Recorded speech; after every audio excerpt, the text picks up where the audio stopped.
Operators association 15ാമത് Kanhangad മേഖലാ സമ്മേളനം നടന്നു. മാവുങ്കാൽ പവനിക കോംപ്ലക്സിൽ സംസ്ഥാന ട്രഷറർ ബിനു ശിവദാസ് ഉദ്ഘാടനം ചെയ്തു. Cable TV operators association C O A 15ാമത് കാഞ്ഞങ്ങാട് മേഖലാ സമ്മേളനം മാവുങ്കാൽ പവനിക കോംപ്ലക്സിൽ നടന്നു. മേഖലാ പ്രസിഡന്റ് എ ചന്ദ്രൻ പതാക ഉയർത്തിയതോടുകൂടി സമ്മേളന നടപടികൾക്ക് തുടക്കമായി. തുടർന്ന് സംസ്ഥാന ട്രഷറർ ബിനു ശിവദാസ് സമ്മേളനം ഉദ്ഘാടനം ചെയ്തു. സ്വതന്ത്രമായി ഇനിയും തുടരാൻ, ഈ വ്യവസായത്തിൽ സുരക്ഷിതമായി ജീവിക്കാൻ, അവരുടെ ഉപജീവനമാർഗം സംരക്ഷിച്ചു നിർത്താൻ കേരള വിഷന് മാത്രമാണ് കഴിയുക എന്നുള്ള തിരിച്ചറിവിലാണ് നമ്മളെ മറ്റിതര സംസ്ഥാനങ്ങളിലേക്ക് അവർ കൂട്ടിക്കൊണ്ടുപോകുന്നത്.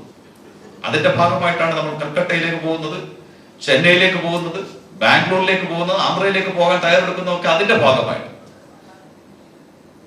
കഴിഞ്ഞ 3 പതിറ്റാണ്ട് കാലത്തെ കേരളത്തിലെ എന്റെ നിങ്ങളുടെയും മാറ്റം, അത് ഈ വ്യവസായത്തിലെ സാങ്കേതികപരമായ മാറ്റം മാത്രമല്ല, ആ വ്യവസായിയിലുണ്ടായ മാറ്റം, ആ വ്യക്തിയിലുണ്ടായ മാറ്റം 3 പതിറ്റാണ്ട് കാലം കൊണ്ട് മാറിയെടുക്കാൻ കഴിയുന്നതാണോ എന്നുള്ളത് പരിശോധിക്കാം. വലിയ മാറ്റമാണ് നമ്മളെ സംബന്ധിച്ചിട്ടുള്ളത്. ഇവിടെ ആരോ സംസാരിച്ചപ്പോ പറഞ്ഞു, ഈ സമൂഹത്തിലെ ഒരു പ്രഥമ സ്ഥാനം നമുക്കുണ്ടെന്ന്. ആ പ്രഥമ സ്ഥാനം എന്നല്ല പറയേണ്ടത്, ഈ സമൂഹത്തിലെ ഉന്നത സ്ഥാനീയർക്കൊപ്പമാണ് കേബിൾ ടിവി ഓപ്പറേറ്ററുടെ സ്ഥാനം. കാരണം എല്ലാ തലങ്ങളിലും അയാളെ അംഗീകരിക്കേണ്ടി വരും. ഈ 3 പതിറ്റാണ്ട് കാലത്തെ സാമ്പത്തികമായ അയാളുടെ വളർച്ച, ആ വ്യവസായത്തിന്റെ പ്രൊഫഷണൽ സമീപനം, ആ വ്യവസായത്തിന് സൊസൈറ്റിയിൽ ലഭിക്കുന്ന സ്വീകാര്യത കൊണ്ട് ആ വ്യവസായി അടക്കമുള്ളവരെ അംഗീകരിക്കേണ്ടതായി വരുന്ന ഒരു സാഹചര്യം നിസ്സാര കാര്യമല്ല. മേഖലാ പ്രസിഡന്റ് എ ചന്ദ്രൻ അധ്യക്ഷത വഹിച്ചു. മേഖലാ എക്സിക്യൂട്ടീവ് അംഗം രഞ്ജിത്ത് അനുശോചന പ്രമേയം അവതരിപ്പിച്ചു. മേഖലാ സെക്രട്ടറി പി പ്രകാശ് മേഖലാ റിപ്പോർട്ടും, മേഖലാ ട്രഷറർ പി കെ മനോജ് സാമ്പത്തിക റിപ്പോർട്ടും, ശോഭകുമാർ ഓഡിറ്റിംഗ് റിപ്പോർട്ടും, സിഒഎ ജില്ലാ സെക്രട്ടറി ഹരീഷ് പി നായർ സംഘടനാ റിപ്പോർട്ടും, CCN chairman Pradeep Kumar CCN റിപ്പോർട്ടും അവതരിപ്പിച്ചു.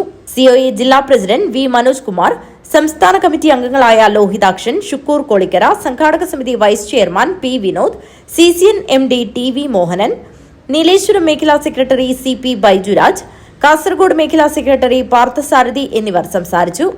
സംഘാടക സമിതി ചെയർമാൻ സതീഷ് കെ പാക്കം സ്വാഗതം പറഞ്ഞു. മാവുങ്കാൽ ബസ് വേ എത്രയും പെട്ടെന്ന് യാഥാർത്ഥ്യമാക്കണമെന്നും കാഞ്ഞങ്ങാട് നഗരത്തിൽ ഫുട് ഓവർ ബ്രിഡ്ജ് സ്ഥാപിക്കണമെന്നും സമ്മേളനം പ്രമേയത്തിലൂടെ ആവശ്യപ്പെട്ടു. മേഖലാ സമ്മേളനത്തോടനുബന്ധിച്ച് നടത്തിയ വോളിബോൾ, ഫുട്ബോൾ മത്സരങ്ങളിലെ വിജയികൾക്കുള്ള സമ്മാനദാനവും ഉദ്ഘാടന വേദിയിൽ വെച്ച് നടന്നു. തുടർന്ന് പൊതുചർച്ച, മറുപടി, മേഖലാ കമ്മിറ്റി അംഗങ്ങളുടെയും ഭാരവാഹികളുടെയും തെരഞ്ഞെടുപ്പും നടന്നു. പ്രസിഡന്റായി എ ചന്ദ്രനെയും, സെക്രട്ടറിയായി പി പ്രകാശിനെയും, ട്രഷററായി VV സുധീഷിനെയും, ജോയിന്റ് സെക്രട്ടറിയായി രഞ്ജിത്തിനെയും, വൈസ് പ്രസിഡന്റായി പ്രവീണിനെയും തെരഞ്ഞെടുത്തു. News bureau, Kanhangad.